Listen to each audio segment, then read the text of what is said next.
Boa tarde a todas e a todos. É com imenso prazer que a gente inicia aí mais uma live de hidrogeologia do curso de Engenharia Geológica da UFVJM.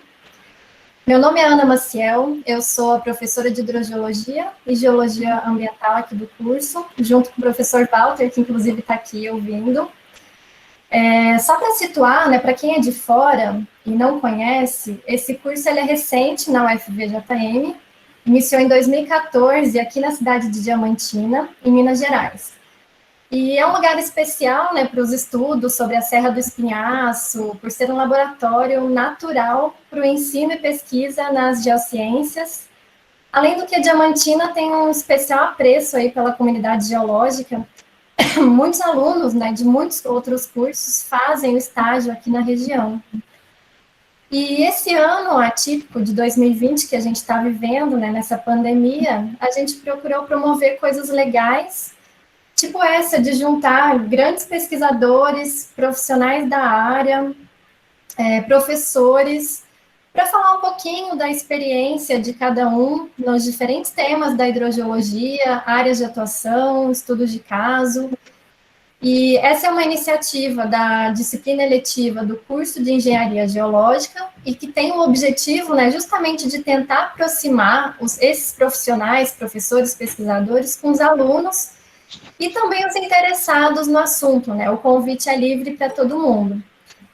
Essas lives, elas estão ocorrendo todas as quintas-feiras, às 15 horas, até o mês de dezembro, tá? Então, quem tiver interesse, eu estou divulgando aí nas redes sociais, tem o canal do Facebook, do Instagram, está sendo postado também no YouTube depois. Hoje, a nossa grande convidada e pesquisadora, a doutora Amélia João Fernandes. Vou apresentar aqui a Amélia. Ela é geóloga pela USP, Universidade de São Paulo, doutora em recursos minerais e hidrogeologia pela USP, é pesquisadora científica do Instituto Geológico, professora do curso de pós-graduação do Instituto de Geociências da USP, fez estágios no exterior no Centro de Pesquisa de Águas Subterrâneas da Universidade de Waterloo, no Departamento de Ciências Aplicadas da Universidade de Quebec, e também no Departamento de Geociências da Universidade de Calgary, no Canadá. Ela participa do projeto em educação intitulado Groundwater Project, coordenado pelo professor John Cherry. E a Amélia tem dedicado os estudos, né, dos aquíferos fraturados, dos basaltos e das rochas pré-cambrianas do estado de São Paulo, coordenando projetos, publicando artigos e orientando alunos.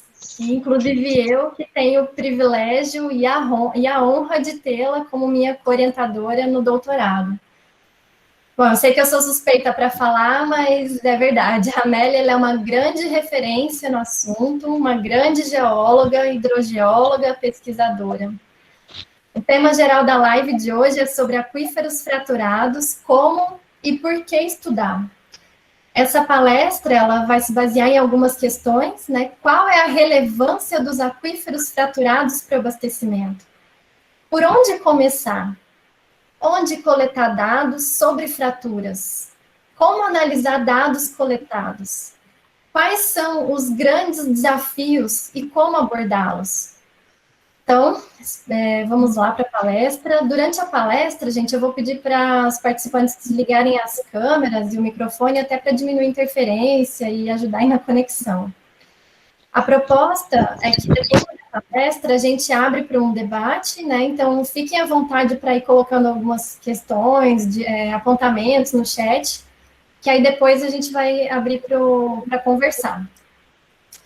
Vai ser emitido certificado, tá, aos participantes. O link vai ser liberado pelo chat e ficará disponível até o final da discussão. Eu estou contando aí com a ajuda de duas alunas aqui do curso, a Uliana e a Merielle, que estão dando esse apoio aí para nós. Obrigada, meninas. Então, muito obrigada, Amélia, por dispor aí do seu tempo para permitir essa troca de conhecimento com a gente. A palavra é sua, pode compartilhar. Fique à vontade. Bom, então, boa tarde a todos. É um grande prazer estar aqui falando com tantas pessoas, né, que estão longe. e é muito bom sempre estar com a Ana, a gente sente muitas saudades dela aqui em São Paulo, e é um prazer realmente, muito obrigada pelo convite. E então, como a Ana falou, esse tema que eu vou falar hoje é o tema de um curso de pós-graduação que eu dou no Instituto de Geociências da USP, e também eu estou trabalhando num livro que vai fazer parte de um e-book que é coordenado pelo professor John Cherry. Então, todos os conteúdos que eu passar aqui vão estar disponíveis, bem sistematizados depois nesse livro. Então, isso é uma coisa boa para quem quiser acessar depois. Então, agora eu vou partilhar aqui a minha tela. Tá tudo certo, então? Sim, pode compartilhar, e eu só vou lembrar para o pessoal desligar os microfones e as câmeras para não travar nenhuma, para ajudar a conexão aí. Então, boa palestra, Amélia, vamos lá. Obrigada, vamos lá. Então, eu vou falar sobre os aquíferos fraturados, por que a gente tem que estudar esses aquíferos e como eles devem ser estudados. Então, por que estudar os aquíferos fraturados? É porque eles têm uma relevância mundial para o abastecimento e também, infelizmente, a gente tem muitas contaminações em aquíferos fraturados atualmente, né? Principalmente nas áreas urbanas, e as piores contaminações vêm da indústria nessas áreas. Então, esses são as duas grandes motivações para estudar os aquíferos fraturados. A relevância fica bem evidente quando a gente olha o mapa de aquíferos bem, as rochas, né, foram divididas em tipos bem amplos. Então, os aquíferos porosos estariam nas áreas azuis, e os aquíferos fraturados estão em todo o resto, né? Então, a gente pode ter aquíferos complexos que têm fraturas como porosidade e também porosidade intergranular, né, nas porções verdes, mas nesses aquíferos as fraturas também são muito importantes. E aí eu destaquei nesse mapa, que é o IMAP.org, né, que eu consegui na internet, eu destaquei 3 regiões, que são a região metropolitana de São Paulo, onde eu estou agora, o Nordeste do Brasil e a região do Subsaara. Então, nessas regiões, os aquíferos fraturados são muito explorados. Então, por exemplo, quando a gente olha para o Nordeste brasileiro, a região semiárida coincide em grande parte com terrenos cristalinos, que enfrentam secas muito prolongadas, né, como a última, que foi de 7 anos, né, sem chover, praticamente. E essas regiões são constituídas de aquíferos fraturados, então tem havido uma grande perfuração de poços no Nordeste, e eu sei que aumentou muito, por exemplo, no estado do Ceará, nos últimos anos. E também tem uma foto aí embaixo, que é uma foto da África. Tem esse poço na África, né, na região do Subsaara, e mostrando também a precariedade da região, acho que deve ser bastante similar ao Nordeste brasileiro. Na região metropolitana de São Paulo, que vocês veem aí contornada por essa linha amarela, existem muitos poços, que são esses pontos azuis, e assim, até algum tempo atrás, a grande maioria dos poços ainda estava sobre os aquíferos porosos, que são essas regiões em amarelo, e essa área bem clarinha. Essas regiões são da bacia sedimentar, né, então são os aquíferos porosos que perfazem 30% mais ou menos da região metropolitana. A região metropolitana de São Paulo tem 22 milhões de habitantes e aproximadamente 5 mil poços regularizados, mas imagina-se que deva haver cerca de 12 mil poços na realidade.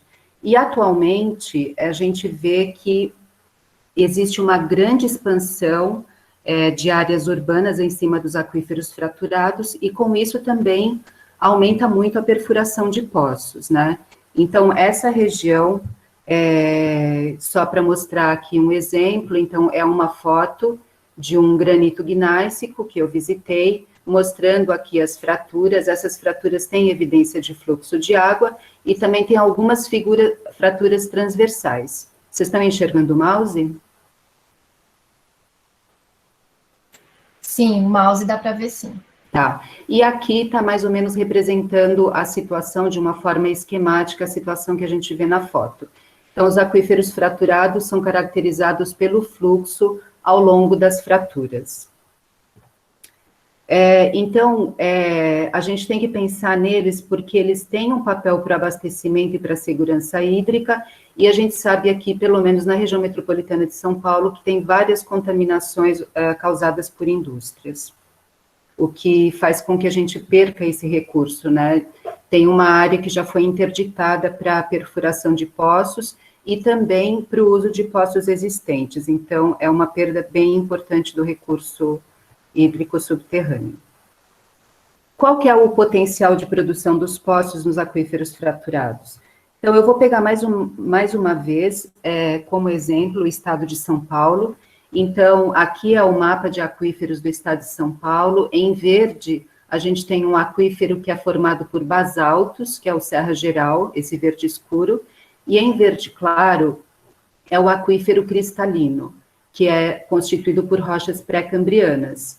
E aí vocês veem uma malha de poços muito densa por quase todo o estado de São Paulo, e a partir desses dados de poços, a gente sabe que o cristalino, que são as rochas pré-cambrianas, tem uma vazão que varia de 0 a 25 metros cúbicos por hora, então desde poços secos até poços com uma vazão razoável.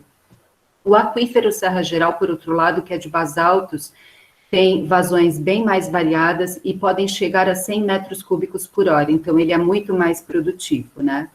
Quando a gente olha principalmente para o cristalino, os valores de condutividade hidráulica, a gente vai ver que existe uma grande variação na condutividade hidráulica, então 10 a menos 8 até 10 a menos 4 metros por segundo.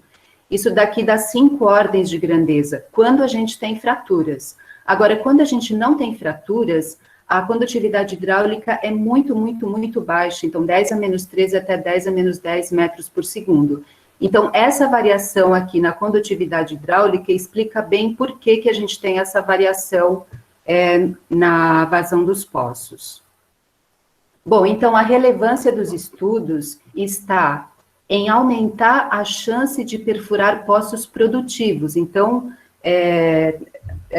diminuir a chance da gente perfurar um poço, e esse poço seco, ou então 1 metro cúbico por hora, ou meio metro cúbico por hora, às vezes até menos que isso. E com isso, a gente aumenta a segurança hídrica, né? Eu queria lembrar que na seca que São Paulo passou entre 2013 e 2015, a Sabesp contratou o CEPAS para fazer um estudo para perfurar poços em aquíferos fraturados para abastecimento. Então, a Sabesp abastece São Paulo, principalmente, ou quase somente com reservatórios superficiais, mas a seca foi tão grande e o risco da gente entrar num colapso de abastecimento foi tão grande que eles resolveram ter água subterrânea como uma alternativa, né? Então, seria para aumentar a segurança hídrica. Então, a gente está falando de recursos econômicos, né? Se a gente aumenta a chance de perfurar poços produtivos, a gente diminui a perda de recursos, né, na perfuração de poços. Então, o foco nessa palestra é eu falar da geologia estrutural aplicada à caracterização dos aquíferos fraturados. Então, qual que é o papel do geólogo para o entendimento desses aquíferos, né? Então, quais são os elementos de geologia estrutural que influenciam o fluxo de água subterrânea? A gente tem que entender muito bem qual é a configuração da rede conectada de fraturas e também, além de entender a conexão entre as fraturas, a gente também tem que conhecer quais são as fraturas com maior abertura, porque as fraturas com maior abertura é que realmente vão fornecer as vazões que nós precisamos nos poços, né? Então, eu posso falar daqui para frente ou em abertura ou em transmissividade das fraturas. Bom, então, vocês viram a palavra aqui, fraturas, né, nesses dois itens, E as fraturas nada mais são do que os produtos da deformação rúptil, né? Então, estudando a deformação rúptil, a gente pode elaborar modelos conceituais hidroestruturais, então, que vão apresentar características geométricas das fraturas, mas vão apresentar alguns elementos de hidrogeologia também. Esse deveria ser o primeiro passo para a caracterização dos aquíferos fraturados, a elaboração desses modelos. E a abertura é sempre uma questão importante, e eu destaquei aqui, só para falar que a abertura, de um modo geral, a gente tem dados indiretos dela, a gente não consegue medir diretamente essa abertura, e eu vou falar um pouquinho disso mais para frente.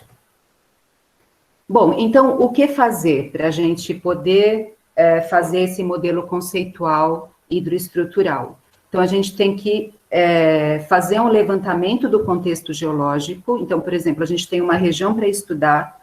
A primeira coisa que a gente tem que saber é quais são os tipos de rocha que estão nessa região. Bom, isso parece muito trivial, mas é muito importante falar que a gente tem que ter mapas geológicos de detalhe. Quando a gente fala em aquíferos fraturados, como eles são muito heterogêneos, a gente sempre tem que olhar com muito detalhe, com mapas 1 para 10, 1 para 25 mil, ou de escalas maiores, se possível.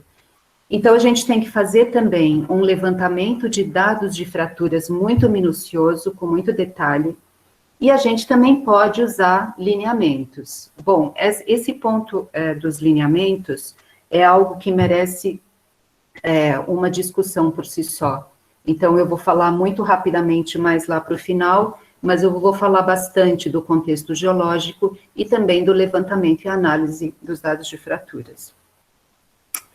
Então, quando eu falo, sim, nós temos que fazer um levantamento dos tipos de rocha, então, isso quer dizer que a geometria da rede de fraturas é influenciada pelas litologias?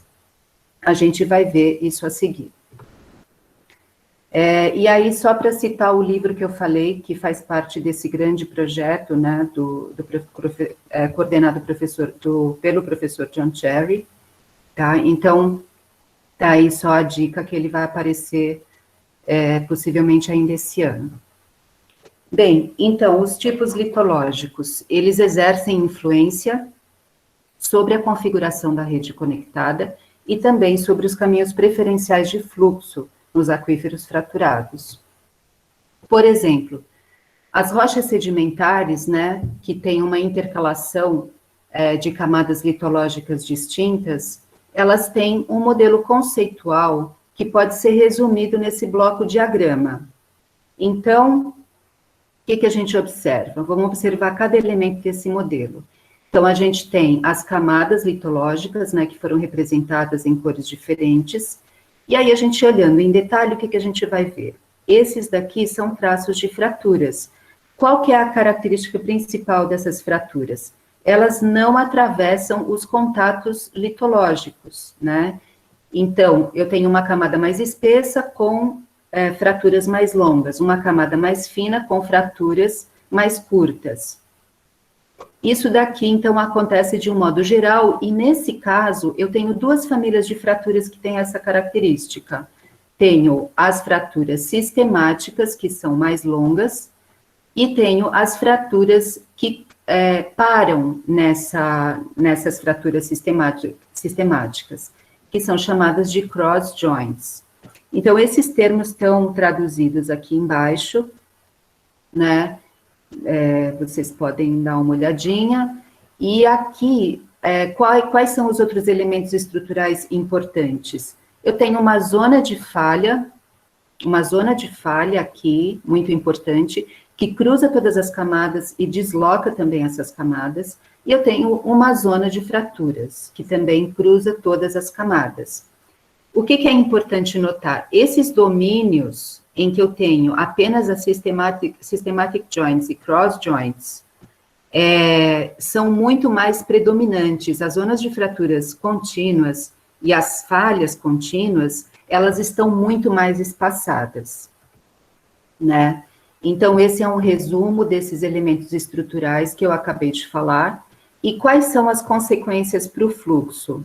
Então, existem muitos estudos, né, desenvolvidos em aquíferos fraturados de natureza sedimentar, então eles têm uma porosidade dupla, só que as fraturas são muito importantes para o fluxo. Então, a condutividade hidráulica paralela às camadas, então, ao longo dessas fraturas que se desenvolvem paralelamente aos contatos litológicos e nos contatos litológicos, essa condutividade hidráulica vai ser maior. Então, eu vou poder ter, né, essas flechas estão representando esse fluxo ao longo das estruturas, então eu vou ter níveis aquíferos, um nível aquífero aqui, por exemplo, outro nível aquífero aqui, por exemplo, que acabam sendo unidos pelas fraturas transversais. Essa condutividade hidráulica das fraturas, né, associada às fraturas paralelas às camadas, ela diminui com a profundidade. Então, isso é uma característica importante desses aquíferos, desse modelo conceitual.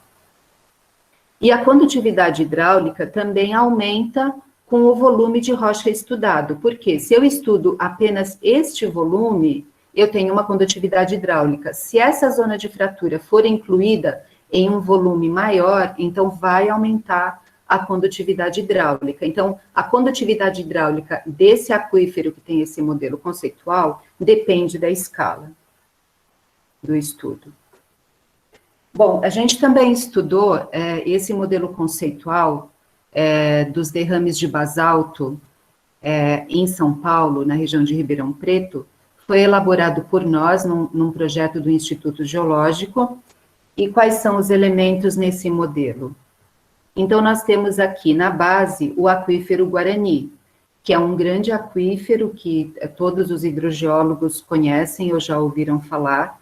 Sobre o aquífero Guarani, existem os camadas de basalto, e nesse caso eu tenho 3 basaltos, o basalto 1, o basalto 2 e o basalto 3, que foram formados em derrames distintos, né? Então, tem esse empilhamento de basaltos. Os basaltos são rochas bem fraturadas, né? E, então, eu vou falar um pouquinho como é que é o modelo conceitual da circulação de água nessas fraturas. A gente fez um trabalho de bastante detalhe na escala 1 para 10 mil, estudando a estratigrafia e as fraturas, e o que a gente encontrou? A gente encontrou que as fraturas horizontais podem ser, né, nem sempre, mas podem ser de grande persistência e estão no contato colunada-entablamento desse último derrame aqui, que é o derrame B3, né, que é o mais novo dessa seção geológica. E elas são as fraturas mais transmissivas.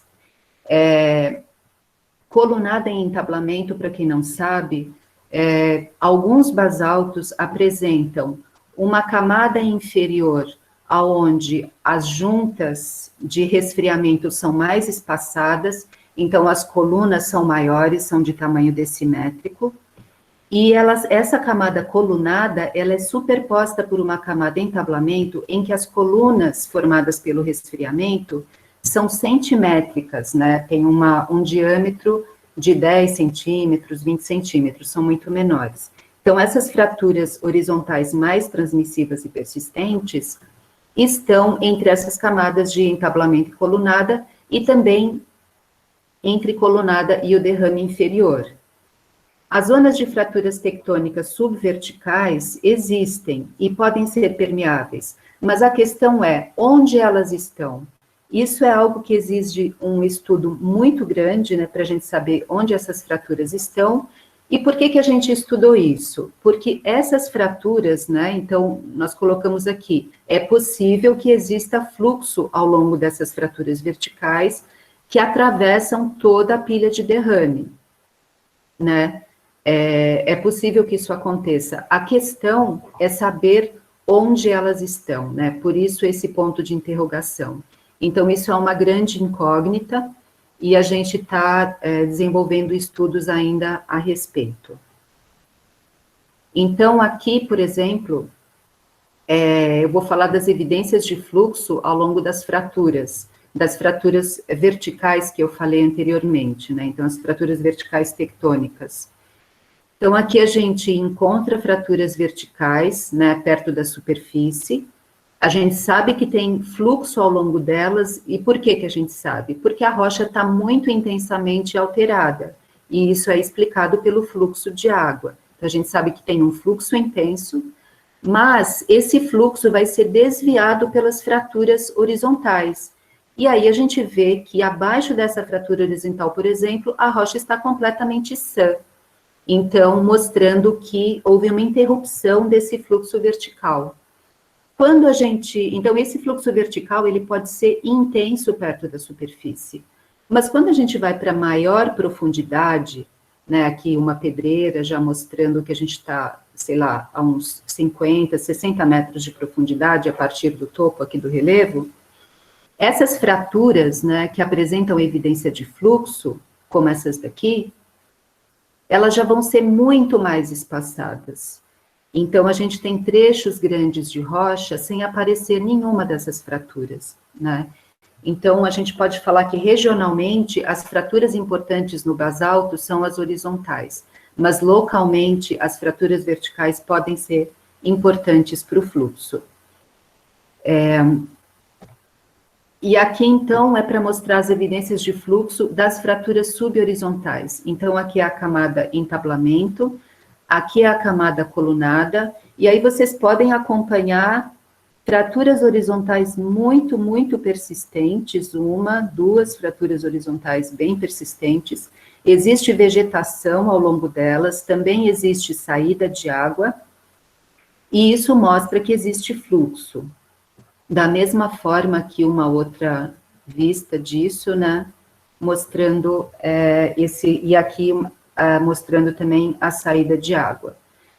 Bom, então, o que a gente pode ter de lição importante? O que nós aprendemos nesses projetos que estudam os basaltos, é que quando a gente tem um basalto com entablamento, muitas vezes a gente tem essas fraturas mais contínuas. Então, se a gente faz um estudo dos basaltos, um mapeamento dos basaltos, encontra basaltos com entablamento, a gente pode esperar essas fraturas contínuas. Essa foi uma conclusão importante do nosso projeto. E essas fraturas contínuas são as responsáveis pela produção de água em muitos poços, no aquífero Serra Geral, no estado de São Paulo. Quando a gente vai para as rochas metamórficas, aí começa a mudar bastante o cenário geológico e hidrogeológico. Então, o que a gente observa aqui? A gente observa uma foliação que está dobrada, né? E se a gente observar com detalhe, existem fraturas paralelas a essa foliação. Então, fraturas paralelas a essa foliação, e do lado de cá, vocês vão ver que existem muitas fraturas paralelas à foliação. E é engraçado que parecem fraturas dobradas, né? Mas não é nada disso. O que estava aí dobrado é a foliação, e as fraturas se desenvolveram paralelamente a elas por uma questão mecânica, né? Então, e o que mais a gente encontra, além dessas fraturas paralelas à foliação? A gente encontra algumas fraturas verticais importantes, que cortam a foliação, né? E também tem aqui alguns veios, e tem fraturas paralelas a esses veios, tá? Então, esses são os elementos principais que estão descritos aqui. E aqui um trabalho também do Canadá, essa foto também é de Quebec, no Canadá. Esse daqui é um bloco-diagrama mostrando o modelo conceitual de um aquífero nessa região, de New Brunswick. Então, o que eles mostram? Também existe uma família de fraturas paralela à foliação, e existem famílias de fraturas transversais cortando a foliação. Algumas dessas fraturas são importantes para o fluxo, né, porque existem evidências de fluxo associadas a elas. Quando a gente vai olhar algumas rochas de grau metamórfico muito baixo, em geral, o que se fala quando a gente fala aqui, por exemplo, essa rocha metamórfica é de baixo grau, muito baixo grau, e quando a gente olha para ela, a gente tem a impressão que ela é uma rocha sedimentar, né? Mas ela já sofreu um leve metamorfismo. Quando a gente pensa em rocha sedimentar, a gente pensa em fraturas que podem ser transversais ao acamamento, mas que param no acamamento, elas não atravessam, né? Mas nesse caso, a gente vê fraturas muito importantes atravessando o acamamento está aqui, ele é quase horizontal, e a gente tem essas fraturas muito importantes atravessando o acamamento, né? Então, mostrando que existe, ou deve existir, né, um fluxo vertical muito importante nesse aquífero. E aqui é a face de uma fratura, então vejam só como essa fratura é contínua. E essas flechinhas brancas, elas estão destacando as fraturas paralelas ao acamamento. Então, vocês veem a grande densidade dessas fraturas paralelas ao acamamento também é uma feição bem importante nesse contexto, né? Então, vocês estão vendo como a litologia acaba controlando o aparecimento de fraturas, né? Nesse caso, as fraturas paralelas ao acamamento. Tá, então, tem fraturas paralelas ao bandamento, aqui, na verdade, é acamamento, e também tem fraturas de mergulho alto atravessando o acamamento. Quando a gente vai para um contexto, por exemplo, de um gneiss granítico, né, que aí eu esqueci de dizer, mas essa região aqui é o Grupo Canastra, Capitólio, Minas Gerais, né, uma região muito bonita que eu recomendo visitar, se já não foram. Bom, então, aqui é um gneiss granítico da região metropolitana de São Paulo, é um grande afloramento de uma pedreira, então a gente tem aqui mais ou menos uns 70 metros de altura, né, então a gente tem um afloramento bem grande, e eu vou mostrar como a gente, dentro desse gneiss granítico, a gente tem domínios estruturais completamente diferentes, e esses domínios estruturais, com certeza, vão ter implicação para o modelo conceitual hidroestrutural, né, o modelo conceitual hidrogeológico. Então, vamos observar primeiro este domínio aqui. Nesse domínio, a gente vê, então, uma foto, né, com muitas fraturas aqui que parecem horizontais, elas são subhorizontais, paralelas à foliação, e elas estão representadas aqui, nesse esquema.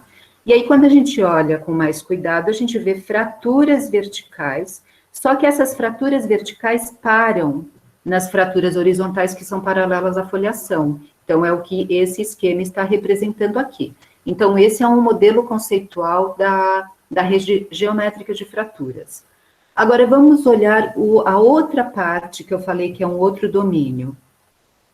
Essa outra parte, que é um outro domínio, a gente observa que existem fraturas verticais, na verdade, é uma zona de fraturas paralelas, né? Vocês veem, essas porções ocre são as faces, né? A face de cada uma dessas fraturas, nessa zona de fraturas aqui, que vai desde o topo ali do morro, né? Nessa pedreira, até a base a parte mais baixa desses taludes da pedreira.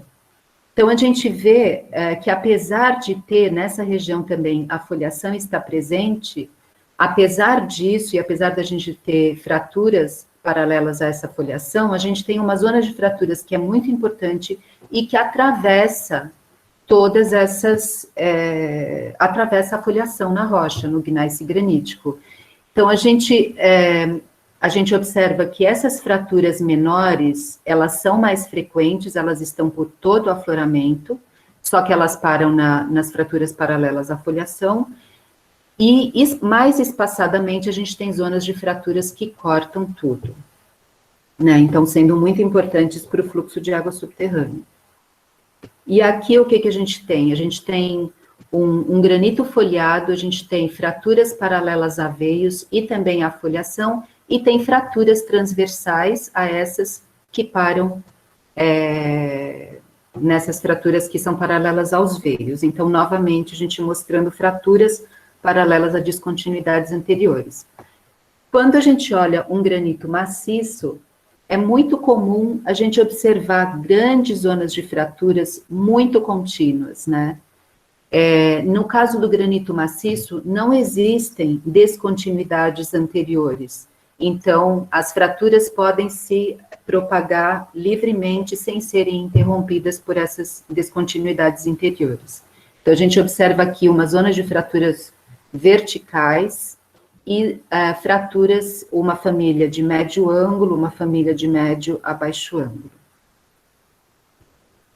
Bom, então, o que a gente aprende com esses exemplos dados dessas rochas, né, desses cenários geológicos? A gente aprende que sempre existem fraturas paralelas a estruturas pré-existentes, né? Eu posso afirmar que sempre existem, realmente. Então, e o que são essas estruturas pré-existentes? Podem ser acamamento, foliações, veios, diques, etc., né? E, em geral, essas fraturas paralelas a estruturas pré-existentes são muito frequentes.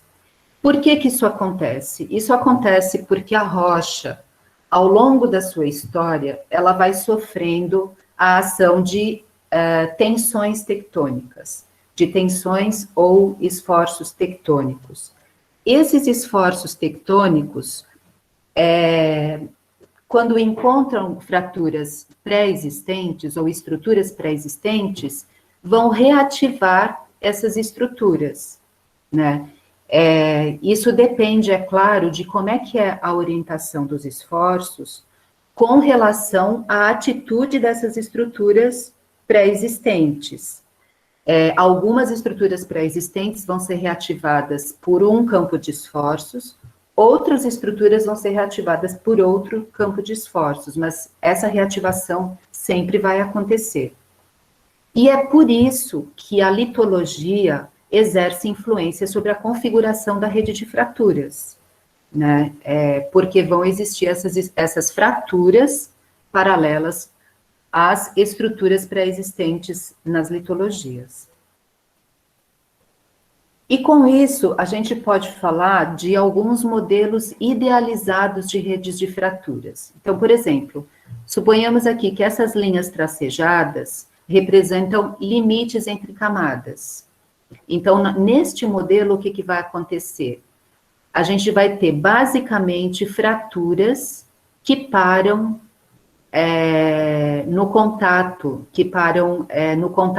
nos contatos das camadas. Porque existem, muito provavelmente porque existem fraturas paralelas a essas camadas, né, fraturas nos contatos. Depois, então, a gente tem este modelo, e aí a gente passa para um modelo bem diferente. É um modelo que as fraturas se propagam continuamente, porque essas camadas, os limites das camadas ou são muito tênues, não são contrastantes, ou então não existem estes limites. Então, as fraturas podem se propagar e, por isso, elas vão ser muito mais persistentes. A gente tem um modelo aqui que é intermediário entre os dois, que a gente então tem fraturas que param nos contatos e fraturas que atravessam os contatos, e depois tem esse outro modelo que onde a gente vê que se desenvolveram fraturas muito curtas, né? Então, esse primeiro aparece principalmente em rochas sedimentares e basaltos, e este segundo aparece também em rochas sedimentares, metamórficas e basaltos, principalmente, e este em rochas maciças. E esse daqui, eu confesso que eu acho bem raro esse tipo de modelo, eu nunca vi, pelo menos, né? Então, mas ele está mencionado nessas referências, né? Então, é um modelo a ser considerado. Bom, além desse contexto das litologias, dado pelas litologias, a gente também tem que pensar nas zonas de falha. Quando a gente vai estudar uma região que tem uma zona de falha importante, então, por exemplo, existe uma espessura, né, de metros, dezenas de metros, centenas de metros, às vezes, né, de uma zona de falha, Essa zona de falha vai ser constituída por alguns elementos. Então, quais vão ser eles? O fault core, que é o núcleo da falha, que aparece em vermelho aqui.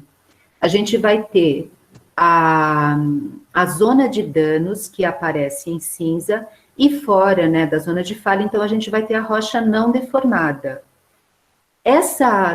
O núcleo da falha, em geral, funciona como uma barreira hidráulica. Então, por exemplo, aqui é um detalhe, né, mostrando, aqui é o núcleo da falha, então a gente tem o quê? Uma deformação muito intensa, a rocha foi muito moída, e esses materiais que constituem o núcleo da falha são basicamente não permeáveis, então eles impedem o fluxo, então a gente tem uma barreira hidráulica.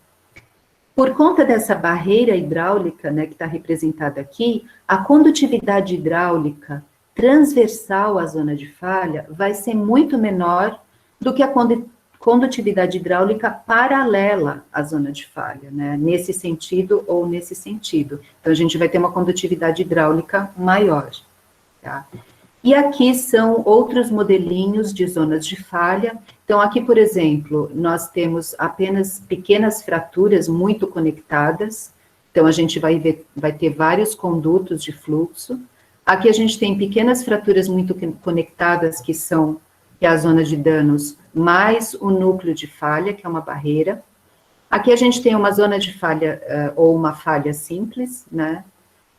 Formada basicamente por uma superfície de falha, e aqui a gente tem apenas a rocha muito moída, né, muito impermeável, e não tem a zona de danos, né, que é constituída por essas fraturas menores e interconectadas. Então, esse é um modelo de zona de falha, as várias possibilidades, né, de modelos conceituais de zona de falha. Então, sempre que a gente se deparar com uma zona de falha, a gente tem que ter em mente todos esses comportamentos. Bom, agora a gente vai falar como é que a rede conectada de fraturas se forma, né? O que controla a formação dessas fraturas. Então, a gente, quando vai num afloramento de rocha fraturada, a gente, principalmente quando há muitas fraturas nessa rocha, a gente tem a sensação de que é algo caótico, mas não é. Se a gente começar a medir as fraturas, ver como é que elas se organizam, a gente vai ver que existe uma organização lógica, e essa organização lógica é determinada por esses três fatores: pelo modo de propagação, pelo regime tectônico e pela história de deformação rúptil. Deformação rúptil, então, gerando fraturas, né? Então, tudo isto, todos esses fatores vão ter um impacto na configuração da rede conectada e na abertura das fraturas, né? Então, a gente tem que entender alguns fundamentos de deformação rúptil quando a gente vai levantar os dados e analisar as fraturas.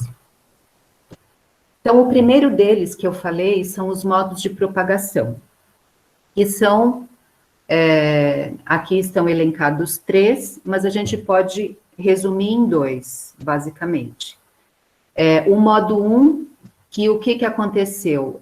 Houve um rompimento, uma ruptura, que é a fratura, e esse rompimento se deu por um esforço extensional, um esforço de tração, que fez com que as paredes da fratura se afastassem, e então eu vou ter aqui uma abertura maior na fratura.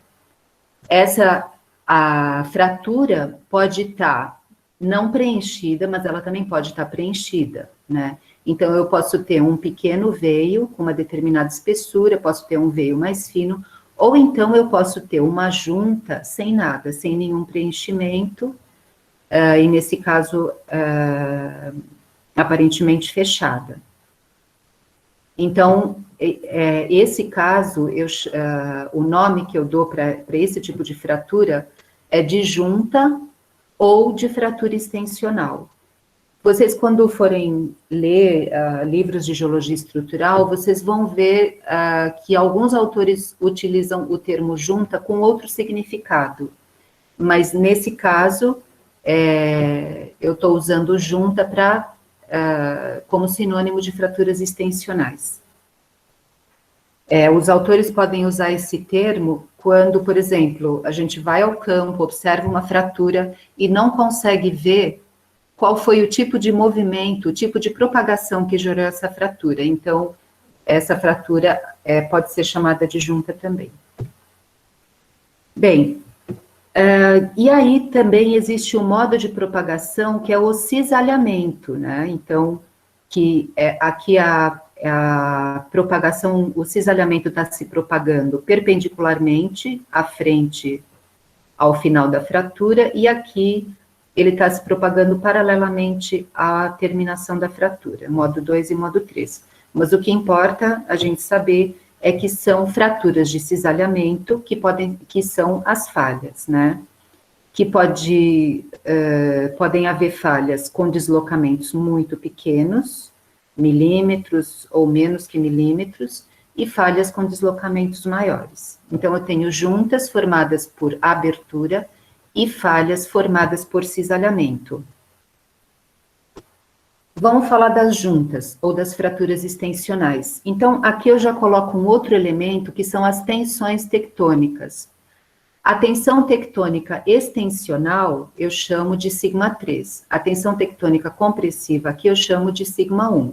Isso é uma convenção que vocês vão ver em qualquer livro de geologia estrutural. O que é muito importante aqui e por que eu coloquei os esforços aqui?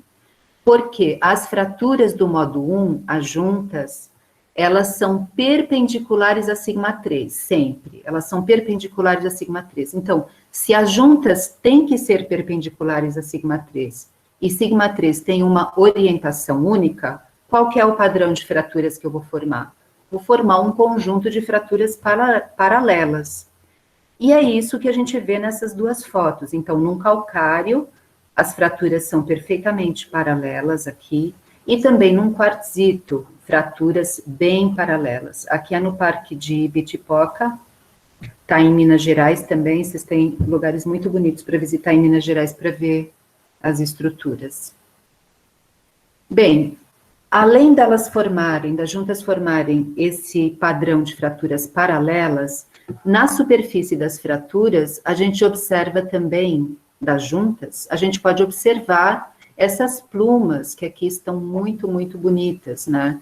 E depois, perpendicularmente ao traço, transversalmente ou perpendicularmente a esse traço curvo aqui, dessas linhas que formam as plumas, eu tenho o que a gente chama de costelas ou ribs em inglês, né? E aqui nessa foto são essas costelas muito desenvolvidas, né? Então essas costelas também mostram que essa superfície é uma superfície de uma junta. E aqui eu tenho a superfície da junta e eu tenho várias fraturas paralelas, mas oblíquas ao plano, à superfície principal da junta, que são fraturas em echelon. Isso daqui também é típico de juntas ou de fraturas extensionais. Então, se vocês estiverem no campo e encontrarem essas feições, vocês sabem que se trata de uma junta. E as falhas ou fraturas de cisalhamento? As falhas ou fraturas de cisalhamento, elas se formam com esforços compressivos, σ1 e σ3 compressivos. Então, aqui é o lado positivo, né, dos esforços. Eu não vou explicar os elementos que estão aqui, porque a gente precisaria de muito mais tempo, mas esse é o círculo de Mohr, ou o diagrama de Mohr-Coulomb, que explica a formação das fraturas de cisalhamento, e também existe um diagrama de Mohr-Coulomb que explica a formação das juntas. Mas aqui, a única coisa que eu queria dizer é que os esforços são compressivos, tanto σ1 como σ3. Qual vai ser o padrão? O padrão das fraturas de cisalhamento vão ser as fraturas conjugadas, e isso é muito bem observado em laboratório, né, em ensaios mecânicos, com corpos de prova, com rocha. Então, isso é muito bem conhecido. Então, essas fraturas conjugadas vão formar essas duas famílias aqui, a gente tem duas famílias de fraturas e que fazem um ângulo aproximado de 60 graus. E tem uma relação geométrica muito clara com sigma 1. Sigma 1 está aqui na bissetriz dos conjugados. E como é que a gente vai ver isso no campo? A gente vê isso tranquilamente no campo, então, em Capitólio, né, Minas Gerais novamente. Eu viajo muito para Minas Gerais, sempre tiro fotos das estruturas que eu vejo nos parques. Então, vocês veem aqui claramente, olha, uma família de fraturas, outra família de fraturas, e esses dois são os conjugados que mostram que essas são fraturas de cisalhamento, né?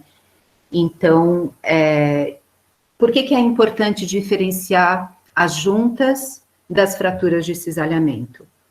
Porque elas formam esses padrões muito diferentes. Então, por exemplo, as fraturas de cisalhamento formam uma rede conectada, muito importante.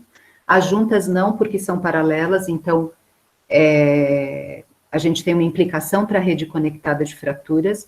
Por outro lado, as juntas são mais abertas do que as fraturas de cisalhamento. Então, as juntas, de um modo geral, devem ter mais fluxo de água subterrânea. Então, por isso que é importante a gente saber quando a gente está trabalhando ou coletando dados de juntas ou de falhas. As falhas também podem ser reconhecidas pela presença de estrias. Então, por exemplo, aqui nós temos estrias em um lamito, né, uma rocha sedimentar, de uma falha normal. Aqui nós temos estrias em uma falha inversa, numa rocha cristalina. Aqui é um granito, né, então a superfície de uma falha com as estrias e alguns degraus, né, esses degraus também são comuns. E aqui eu tenho novamente as estrias, né, um granito maciço, e também tenho cristalização de quartzo na superfície da falha, tá? Então, mostrando que todas elas são fraturas de cisalhamento. As estrias mostram isso. Agora, um outro elemento uma outra fundamento de geologia estrutural muito importante é conhecer os regimes tectônicos, que são o extensional, compressivo e transcorrente. Então, os regimes tectônicos, eles implicam em uma determinada atitude de juntas e de falhas. Então, cada regime tectônico vai implicar numa determinada atitude. E eles ajudam a gente a entender os grupos de fraturas, como eles se relacionam, ajudam a gente a entender se eles foram formados no mesmo evento tectônico e a relação espacial e geométrica, e também a entender a configuração da rede de fraturas. Então, esse, por exemplo, é o regime tectônico extensional, que as falhas têm um mergulho de aproximadamente 60 graus e as juntas são verticais. Né? Então, as falhas são do tipo normal, elas são paralelas, e os conjugados, né, têm direção paralela, um mergulha para um lado, outro mergulha para o outro, com aproximadamente 60 graus, e as juntas, né, que estão representadas aqui, são verticais. Então, são falhas normais, né, a gente vê claramente os conjugados, né, mostrando aqui de falhas normais. Aqui vocês veem, né, nesse desenho, os conjugados do regime tectônico compressivo, que são falhas inversas, e as juntas das falhas inversas são horizontais. Então, a gente vê aqui esses traços de falhas, né, traços de falhas aqui no afloramento, que são semelhantes ao padrão de falhas conjugadas do regime tectônico compressivo, e aqui uma bonita foto de falha inversa que vocês podem encontrar no livro do Fossen. Aqui é o regime tectônico transcorrente, então a gente tem falhas verticais, né? Falhas verticais de direções diferentes, e as juntas também são verticais. Então, cada regime tectônico apresenta uma configuração. né? Então, aqui é um resumo do que eu já falei. E aí a gente reconhece, então, os conjugados aqui. Isso é um afloramento em planta, né? O chão de uma estrada de terra, mostrando, então, esse padrão conjugado, bem bonito aqui, 60 graus entre as fraturas conjugadas. Esse daqui é um exemplo, então, de falhas muito pequenininhas, e aqui uma grande falha, né, que eu achei na internet, aqui nesse site, mostrando esse rejeito aqui incrível, né, de uma falha transcorrente, e como é que o esforço sigma-1 está com relação a essa falha. Bom, e aí a gente vai falar da história da deformação rúptil, que também é importante. Então, por exemplo, aqui eu tinha essas juntas que foram deslocadas pela falha. Então, as juntas são mais antigas do que a falha. Aqui eu tenho uma junta mais antiga, no caso, essa é a estrutura mais antiga, com juntas mais jovens que param nela. Por que eu sei que essa daqui é mais antiga? Porque essa daqui está parando nessa estrutura mais antiga. E eu vejo que não existe uma relação de rejeito tão clara como eu vejo aqui. Na verdade, o que eu vejo são juntas parando numa junta mais antiga. Aqui eu vejo veios sendo cortadas por uma fratura mais jovem, e aqui eu não sei qual que é a relação. Então, aqui, esse é o tipo de terminação de fraturas mais comum, né? Então, a gente vê aqui uma fratura muito contínua, que é a mais antiga, e essa fratura mais jovem terminando nela. Por que é importante essa história da deformação rúptil? Por que importa se uma fratura é mais antiga que a outra? Por causa disso, né? Então, essa daqui são as fraturas mais antigas e mais persistentes. As outras fraturas são mais jovens, né? Elas param nessa mais antiga, tanto essa daqui quanto essa daqui. Então, o que acontece? Essas fraturas aqui, né, respondendo essa pergunta que eu estou fazendo aqui, qual grupo de fraturas exerce maior controle sobre o fluxo? Com certeza é essa daqui. As fraturas mais persistentes exercem grande controle sobre o fluxo. Porque, mesmo que essa seja uma fratura permeável, ela vai estar sendo limitada por essa outra fratura. Se essa fratura for fechada, então o fluxo não vai acontecer em toda a rede conectada, ela vai estar limitada a essa fratura. Por outro lado, se essa fratura for uma fratura aberta e transmissiva, então eu vou ter um grande fluxo de água subterrânea nessa rede conectada de fraturas, tá? Então, é por isso. Então, falando um pouquinho da abertura, vocês estão vendo aqui nessa grande pedreira a rocha totalmente fresca, né? Aqui também, a rocha totalmente fresca. Mas olha só o que está acontecendo. Eu tenho essa fratura que está com essa cor ocre, ou cor de terra, e ainda por cima tem alguma alteração aqui. Significa o quê? Que eu tenho fluxo. Então, quando eu vou ao campo, né, da mesma forma que aqui, essa alteração significa que tem fluxo. E eu tenho várias outras fraturas totalmente frescas. Então, o que isso mostra? Nessas fraturas aqui, o fluxo ou não existe ou é mínimo, né, insignificante, mas nessas fraturas o fluxo é importante.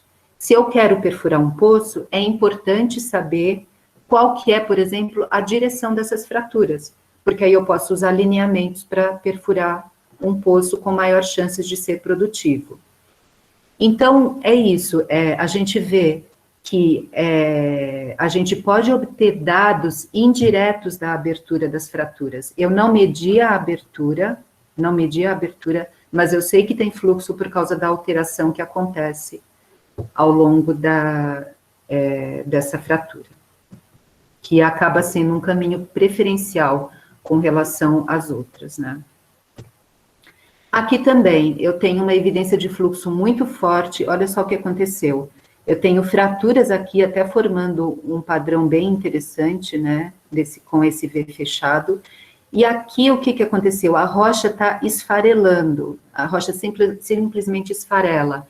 Ela alterou muito, e alterou muito por quê? por causa do fluxo de água, né? Então, além de ver, e aí eu vejo que tem uma depressão, né? Então, como ela esfarela, esses pedaços caem, e aí eu tenho uma depressão aqui.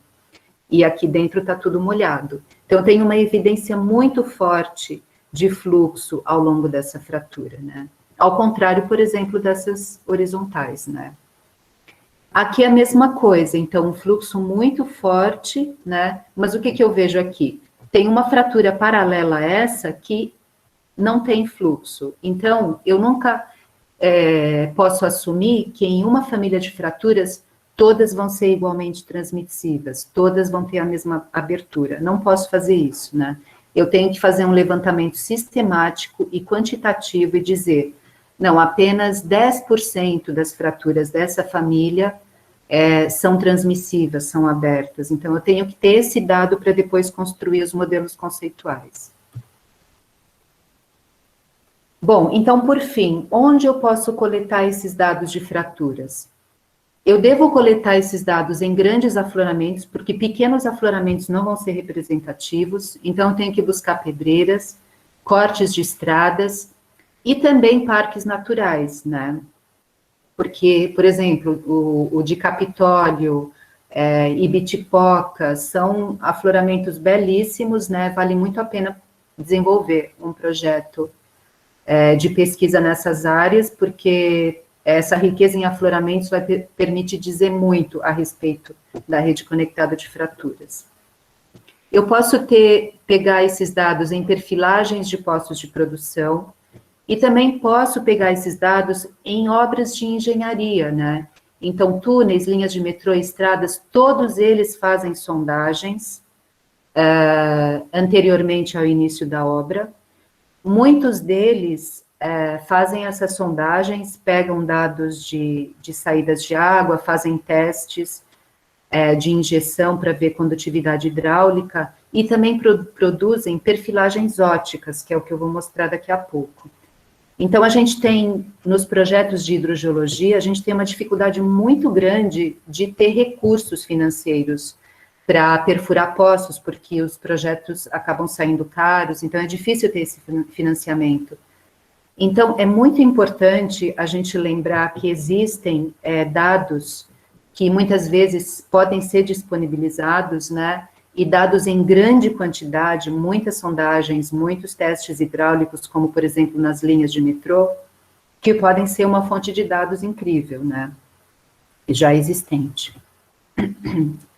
Então, por exemplo, nós conduzimos projetos aqui na região metropolitana de São Paulo, visitamos todas essas pedreiras, né, aqui para mostrar fotos. Então, visitar pedreiras, quando elas existem, é um dever, né, quando a gente está buscando esse tipo de dado. Perfilagens de poços de produção, então, esse é o caso da área contaminada do Jurubatuba, na região metropolitana de São Paulo. Aqui é um reservatório de água, esse é o mapa geológico. Esses foram os poços estudados, né, esses realçados. E aqui são os trechos das perfilagens óticas. As perfilagens óticas são verdadeiros afloramentos, elas são imagens planas que foram obtidas por uma perfilagem dos poços, e a gente vê as rochas, né, vê as rochas, a variação dos tipos de rocha, e também vê as fraturas que aparecem como senoides nessas perfilagens. Então, esse poço, ou melhor, esse projeto foi desenvolvido para a caracterização das fraturas em uma região que está contaminada, que existe contaminação da água subterrânea por indústrias, né, na região metropolitana, e tem publicações aqui para serem consultadas. Então, aqui é para mostrar essa perfilagem ótica, como a gente vê. Aqui o poço, a parede do poço já está suja, por isso que está muito amarelado, mas a gente ainda vê os veios claramente, né, e faixas aqui de rocha mais clara e tal. Aqui a gente vê fraturas, de novo o poço muito amarelado, porque era um poço já que estava sem bombear fazia muito tempo, tinha depositado óxidos, né, na parede do poço, por isso que ele está amarelado, mas a gente ainda vê estruturas da rocha, e a gente vê fraturas cortando essas estruturas, né, e a representação da fratura é uma forma de representar, aqui está representado o mergulho da fratura, e isso daqui indica o rumo do mergulho da fratura, né? Aqui a profundidade. Aqui é uma outra também, mesmo tipo de perfilagem, com a parede do poço mais suja ainda, mas dá para ver claramente fraturas muito importantes aqui. E a gente vê também, esse é um perfil de calibre, né? O diâmetro do poço, a gente vê que o diâmetro do poço aumenta claramente na frente das fraturas. E aqui é uma perfilagem de sondagens do metrô, que a gente conseguiu para um projeto nosso na região metropolitana. Então, eles têm disponíveis, né, essas perfilagens, as imagens planas. A gente vê aqui como são sondagens novas, então a parede da sondagem está totalmente limpa e a gente vê claramente a rocha. E esses traços aqui vermelhos são das fraturas já interpretadas, e aqui tem uma pequena descrição das fraturas. Então, todos esses dados existem, né, para as linhas do metrô, em São Paulo. Bem, então, de informações de como a gente pode estudar, onde é que a gente obtém os dados, quais são os conhecimentos de deformação rúptil que a gente tem que ter para caracterizar a rede conectada. Tudo isso eu já falei, acabei correndo um pouquinho, acho que vocês perceberam agora no final, porque já passou quase 1 hora. Então, agora, nesse final, eu queria dizer que nós temos desenvolvido vários estudos em aquíferos fraturados, tanto nas rochas cristalinas pré-cambrianas como nos basaltos. Existem outros estudos de aquíferos fraturados, vocês podem encontrar muita coisa na literatura internacional, alguma coisa na literatura nacional também. E o que acontece é que, apesar de já terem sido feitos vários projetos, né, existe muita coisa ainda para estudar, existem desafios muito grandes ainda a superar.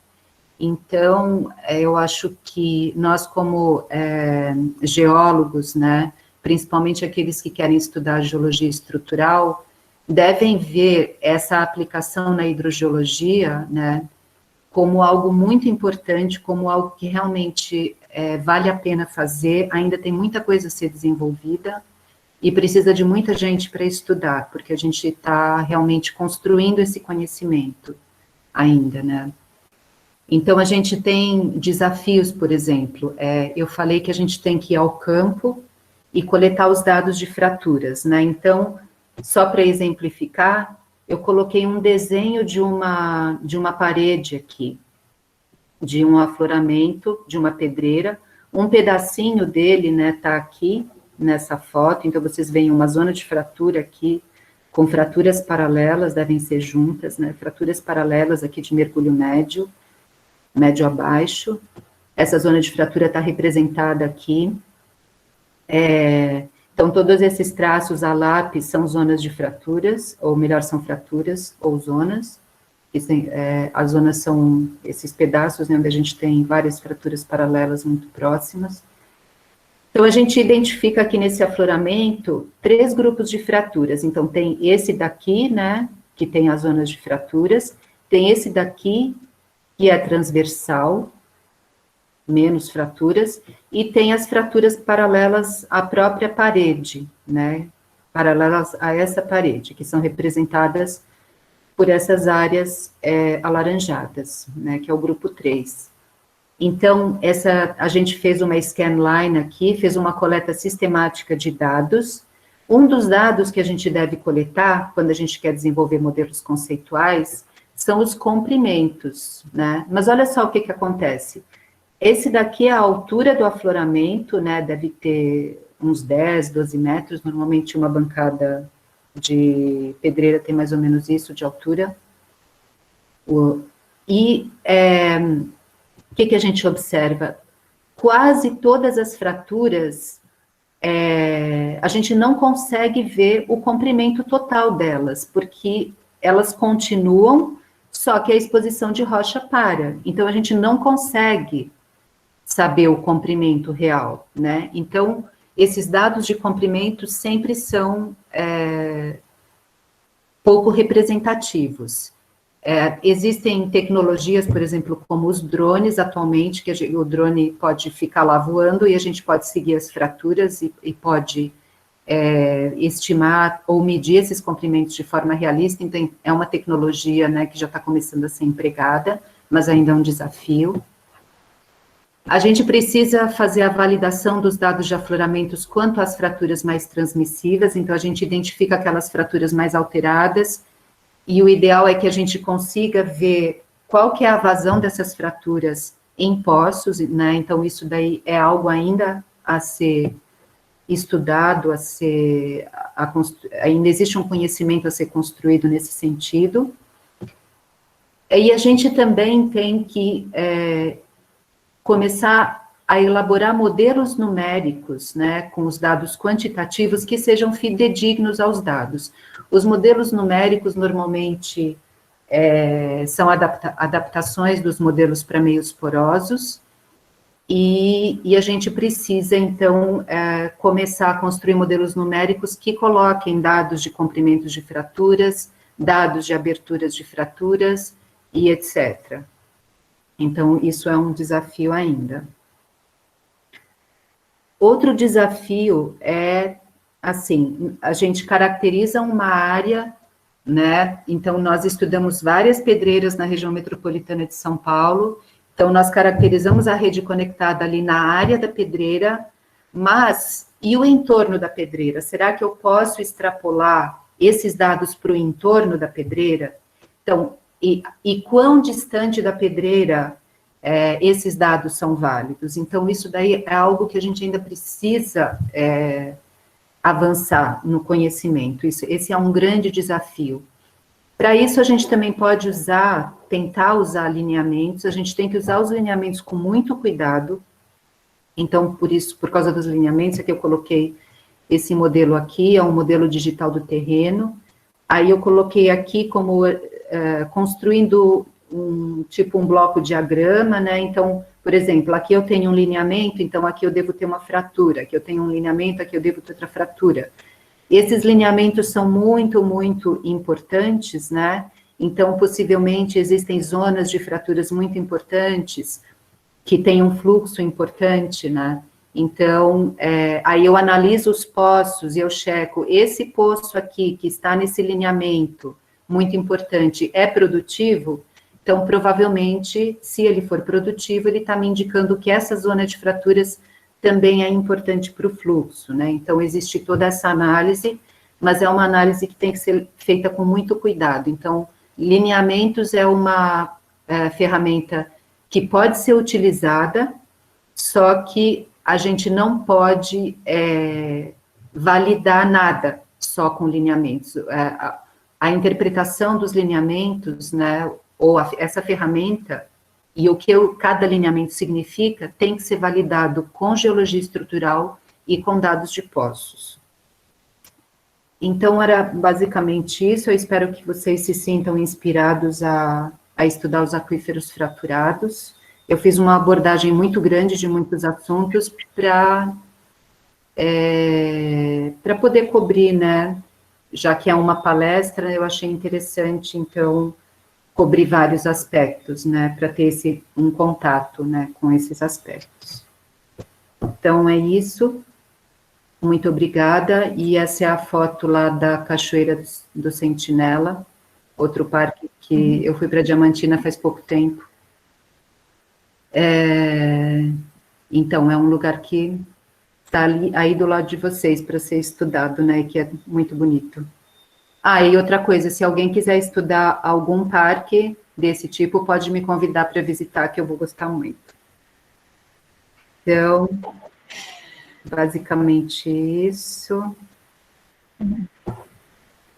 Eu espero não ter sido muito, assim, ter carregado demais nos dados e nos assuntos, porque eu sei que às vezes é difícil acompanhar, mas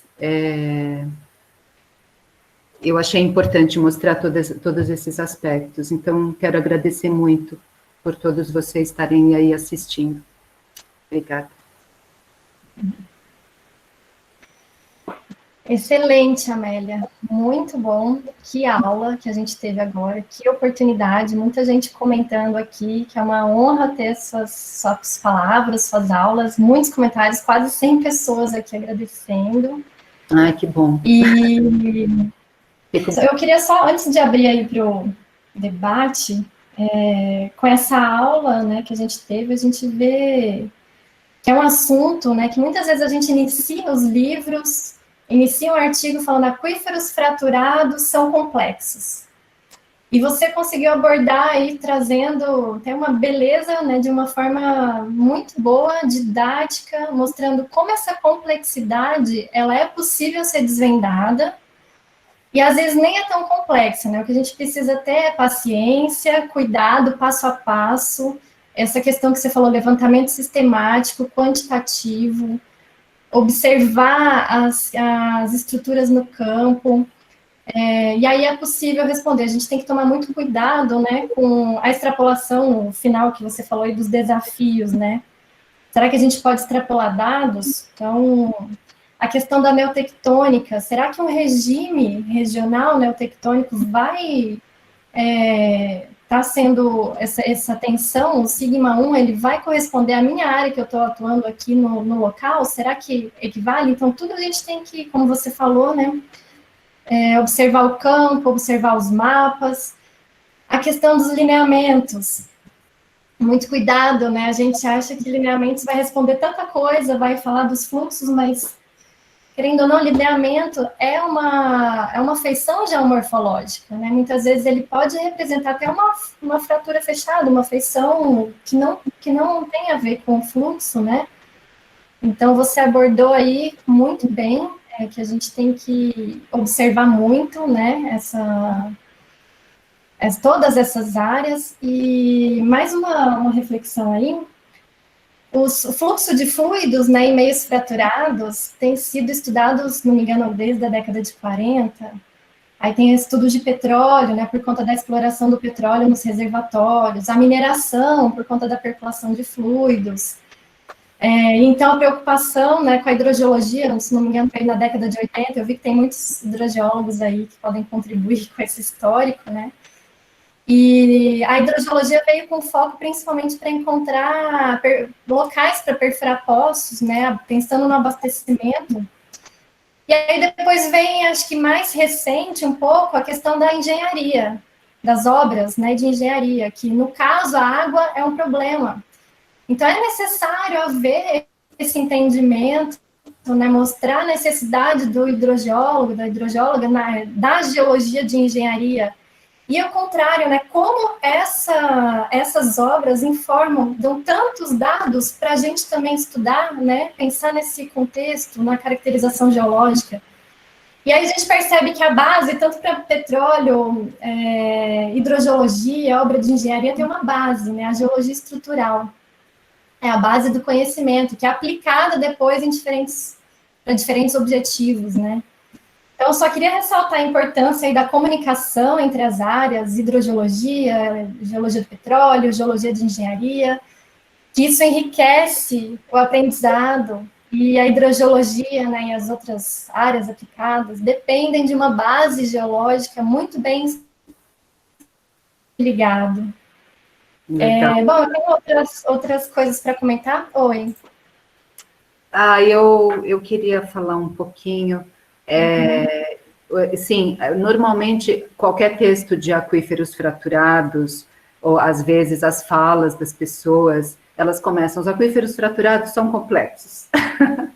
Eu fiz questão de não falar isso, porque, para não desanimar, né, se bem que tem gente que se anima, né, que é motivado pela complexidade, mas eu acho que chega, né, assim, claro, eles são complexos, sem dúvida, mas vamos por partes, né, e a gente vai construindo esse conhecimento e tudo mais.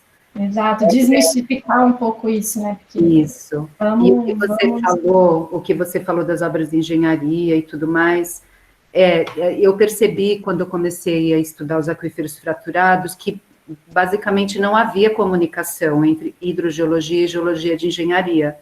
E os engenheiros nadam em dados, as obras produzem dados, assim, em uma quantidade absurda, eles têm que tocar a obra rapidamente, eles não conseguem utilizar todo o potencial desses dados, nem, assim, muito pouco eles utilizam, e a gente fica com carência de dados, né? Então, essa parceria tem que ser feita, os dois lados ganham. Imagina esse monte de dados sem você ter que gastar nada, eles já estão aí. Então, é algo que a gente precisa mesmo ir em busca. Exatamente. Amélia, eu vou abrir aqui os comentários. Bom, a gente não tem tanto tempo, né? Até como a Amélia comentou, está tendo outro evento, que é o Congresso Internacional de Hidrogeologia, acontecendo justamente agora. Eu vou ler aqui, vou tentar pegar algumas perguntas, só para a gente discutir, aproveitar um pouquinho a Amélia, e aí a gente finaliza, e acho que esse assunto ele é vasto, né? Espero ter outros eventos aí para a gente discutir, mas deixa eu abrir aqui, tem mais de 100. Nossa, eu vou ler um pouquinho aqui. Gente, como você vai fazer? Eu vou ler alguns, eu vou ler Hamilton de Castro Cardoso, vamos ver. Parabenizo a professora e a Universidade de Fiança para abastecimentos localizados no Nordeste, né? Você até comentou no comecinho da palestra sobre o Nordeste. A Ana Clara, parabéns, professora Amélia, obrigada por compartilhar seu conhecimento. Tem uma pergunta. Quais fraturas podem ter mais transmissividade? As que estão subhorizontais aos planos pré-existentes ou as subparalelas aos contatos litológicos? E uma curiosidade, qual o maior desafio que você encontrou durante suas pesquisas? Tá. Então, quais são as fraturas mais transmissivas ou mais abertas, né? Você falou paralelo, só repete essa parte. Quais as fraturas podem ter mais transmissividade? Tá. As que estão subhorizontais aos planos pré-existentes ou as subparalelas aos contatos litológicos? Tá.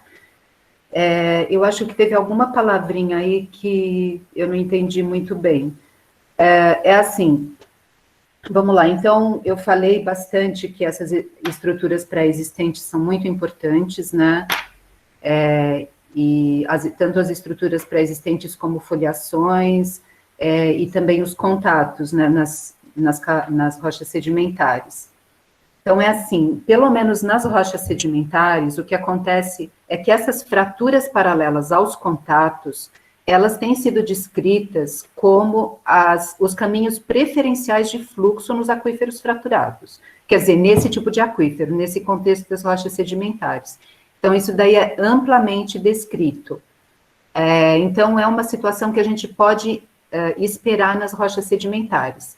Agora, das fraturas que são transversais a esses contatos, aí é uma análise que a gente tem que desenvolver do jeito que eu falei, né? Então, indo nos afloramentos, fazendo o levantamento sistemático, identificando as famílias e olhando para as evidências de fluxo em cada família de fratura. O que são essas evidências de fluxo? É a alteração da fratura, então, quando existe uma alteração da rocha junto da fratura, quando existe saída de água, quando existe vegetação. Então, se você tem isso em uma fratura vertical, indica que essa fratura vertical tem fluxo. E aí você vai fazer uma coleta sistemática disso, para entender qual família de fraturas tem mais fluxo, tá? Eu não sei se eu respondi. Eu queria aproveitar também para dizer uma coisa que eu não disse. Nas rochas sedimentares, por exemplo, e nos basaltos também. Então, aquelas fraturas horizontais ou subhorizontais vão ter uma condutividade hidráulica mais elevada. Em geral, são os caminhos preferenciais. Só que, com a profundidade, a condutividade hidráulica, a abertura dessas fraturas vai diminuindo. Por que diminui? Porque tem o peso da coluna de rochas. Então, se a fratura está muito perto da superfície, o peso é pequeno, então ela vai estar mais aberta. Conforme a gente vai se aprofundando, o peso da coluna de rochas vai aumentando. Então, isso vai fechando as fraturas. Isso acontece para as fraturas horizontais. As fraturas verticais é diferente, né? Aí as fraturas verticais já têm outros fatores que controlam essa abertura com a profundidade, né? E também vou aproveitar para falar que a Ana falou da neotectônica. Eu não falei sobre esse assunto, porque esse assunto também exigiria um tempo razoável para abordar, mas a gente sempre tem que estar de olho quais são os esforços atuais. Então, pegar dados relativos a isso, existem dados de sísmica, existem dados de poços, que são a ovalação dos poços ou os breakouts. Então, a gente tem que estar de olho nisso. Deve existir uma relação entre os esforços atuais e a abertura das fraturas. Isso é uma coisa importante. O problema é que, é o que eu falei da extrapolação. Esses esforços atuais, perto da superfície, eles variam de uma região para outra. Então, por exemplo, numa região, eles podem abrir as fraturas NW, os esforços atuais. Em outra região, pode abrir as fraturas Nordeste. Isso acontece. Então, cuidado com as extrapolações, quanto mais detalhe, melhor. Tá? E a interação, a gente tem que pensar na interação também desses esforços atuais e da neotectônica com as estruturas mais antigas, né? Essas estruturas mais antigas podem ter sido fechadas, mas podem ser abertas novamente pela reativação. Exato, muito bem lembrado. Acho que agora abordou até tudo, todos os assuntos. Deixa eu continuar lendo mais alguns. Wilton Rocha, estou entrando no pós-doutorado, onde vou trabalhar com aquífero fraturado no Nordeste, com ênfase no estado do Alagoas. Sua apresentação foi muito abordada no assunto que pretendo trabalhar. Legal. A Júlia Prates, parabéns, obrigada pela oportunidade. Deixa eu tentar ver alguma pergunta. Hugo, parabéns, muitos parabéns aqui. Amélia, deixa eu ler aqui uma pergunta do Alex. Ótima palestra, tenho uma dúvida. Como diferenciar a fratura horizontal do acamamento ou foliação da rocha? Ah, tá. Isso daí, em afloramentos, é muito tranquilo de fazer. Quando a foliação, eu mostrei uma foto, né? Então, a foliação era aquela rocha com foliação dobrada, ali dá para ver muito bem. Então, a gente vê a foliação dobrada, e dá para ver muito claramente os planos de fratura, porque o plano de fratura acaba, é uma quebra na rocha, e a foliação não é uma quebra na rocha. A foliação, ela é bem fechada, né? A rocha é muito coesa ali, a foliação não dá nenhuma falta de coesão na rocha. Então, realmente, em afloramento é muito fácil de ver isso. Agora, quando a gente vai olhar as perfilagens, aí sim, aí é uma questão nas perfilagens óticas, isso nem sempre fica claro. Se ali a gente tem só foliação ou se realmente tem uma fratura paralela à foliação. Porque o que acontece? Às vezes, quando a gente tem camadas assim, então você tem lá a rocha toda folhada e a gente pega uma camada com mais micas, vamos supor. Dependendo da situação, aquela mica talvez já esteja um pouco alterada, né, quando a gente está perto da superfície, ali a rocha também é mais frágil, então na perfuração, o que acontece? Vai acabar, mesmo que não tenha fratura, pode ser que removam um pouquinho da rocha ali, e o diâmetro do poço aumenta e tudo mais, e dá a impressão de ter uma fratura. Isso pode acontecer. Então, no caso de perfilagens, essa dúvida pode aparecer. Aí, essa dúvida seria sanada com testemunhos, mas testemunhos raramente são disponíveis. O metrô, por exemplo, o metrô de São Paulo, ele tinha lá uma litoteca cheia de testemunhos. Então, é um caso em que a gente poderia ir lá olhar, né? Mas, às vezes, a gente fica em dúvida mesmo, quando só tem a perfilagem da dúvida. Essas litotecas são valiosas, né? Deixa eu escolher então mais umas duas perguntas. O Alisson, ele fala um pouco da questão dos lineamentos, né? Discutir, utilizando os lineamentos estruturais que quantificam os índices de fraturamento. Qual a sua experiência? Tem boa correlação? O que você diz dessas correlações, né? Você disse que é importante ter essa junção de informações, né? Mas acho que eu queria que você fale um pouquinho mais sobre os lineamentos. Tá. Então, o que acontece? Já existem vários estudos que tentaram ver se existe uma relação entre densidade de lineamentos e densidade de fraturas. Na verdade, nem é essa correlação que foi feita. Assim, tem uma tese, pelo menos, não, mais que uma tese, sobre aquíferos fraturados, que tenta fazer o quê? Faz um traçado de lineamentos e aí tem os poços, um mapa de poços. E aí tenta fazer uma correlação.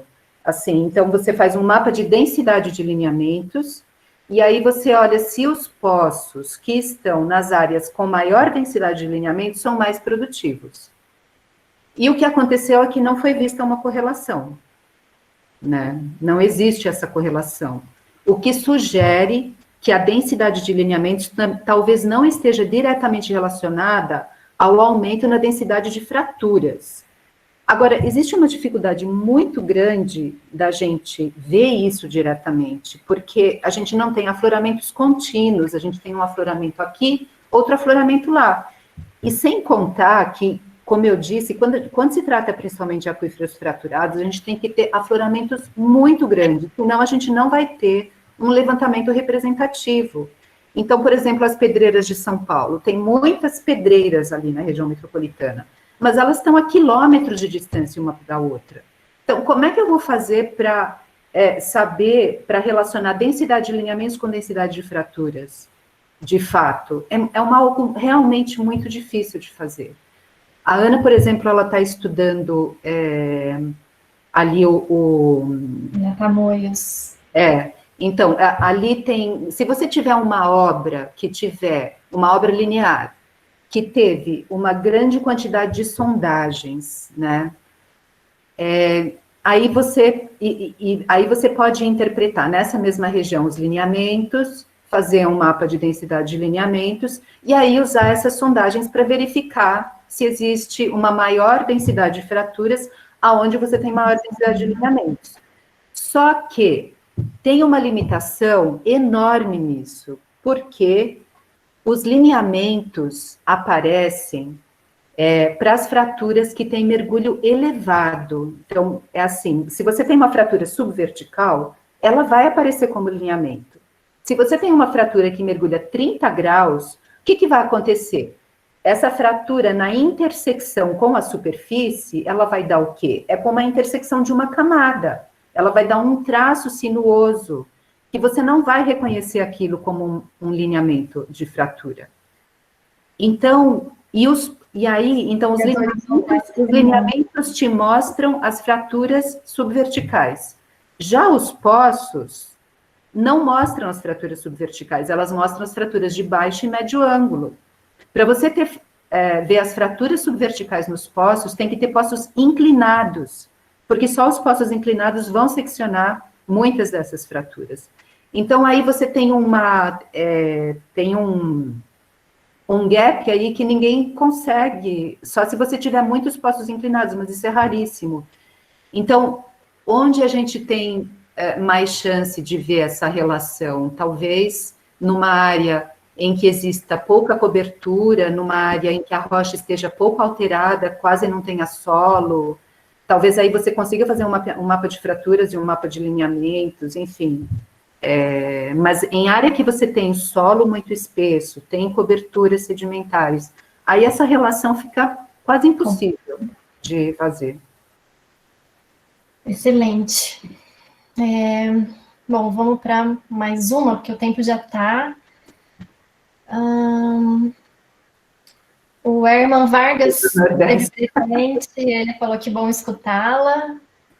A Marta Deutscher, não sei se é assim que pronuncia. Professora Amélia, quanta generosidade em dividir tanto conhecimento, acho que todos estão ampliando a visão de geologia estrutural, eu aprendi muito, com certeza, essa aula que você deu aqui. Obrigada.